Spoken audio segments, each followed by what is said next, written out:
السلام علیکم ورحمۃ اللہ وبرکاتہ۔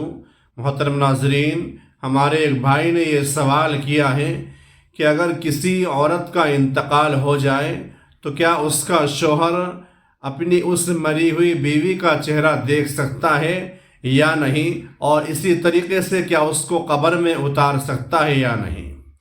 تو سب سے پہلے اس بات کو یاد رکھنے کی ضرورت ہے کہ جیسے ہی عورت کا انتقال ہو جاتا ہے اسی وقت ان دونوں کا نکاح بالکل ختم ہو جاتا ہے۔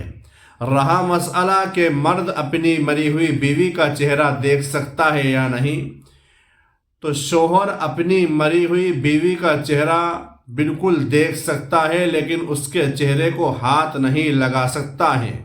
اور اسی طریقے سے قبر میں اتارنے کا مسئلہ ہے کہ اگر عورت کا بھائی موجود ہے، سگا بھائی موجود ہے، باپ موجود ہے، یعنی جن سے عورت کا حالت زندگی میں نکاح نہیں ہو سکتا ہے، یعنی جس عورت کے لیے حالت زندگی میں جو حرام ہے، جن سے نکاح نہیں ہو سکتا ہے، تو اگر وہاں پر وہ موجود ہے، جیسے کہ بھائی ہے، باپ ہے، دادا ہے، تو وہ اس کو قبر میں اتار سکتے ہیں۔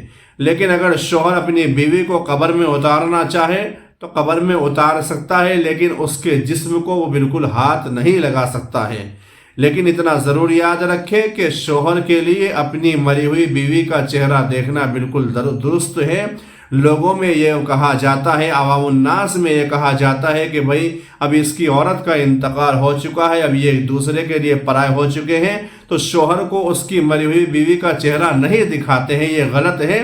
شوہر کو اس کی مری ہوئی بیوی کا چہرہ دیکھنا بالکل درست ہے۔ انہوں نے پوری زندگی، جو بھی ان کی زندگی تھی، انہوں نے ایک ساتھ گزاری ہے، لہذا شوہر کے لیے اپنی مری ہوئی بیوی کا چہرہ دیکھنا بالکل درست ہے۔ اور اسی طریقے سے شوہر قبر کے اندر بھی اپنی بیوی کو اتار تو سکتا ہے، لیکن جسم کو ہاتھ نہیں لگا سکتا ہے، اور اسی طریقے سے صرف چہرے کو دیکھ سکتا ہے، نہ ہی چہرے کو چھو سکتا ہے، اور اسی طریقے سے نہ ہی جسم کے کسی اور حصے کو چھو سکتا ہے۔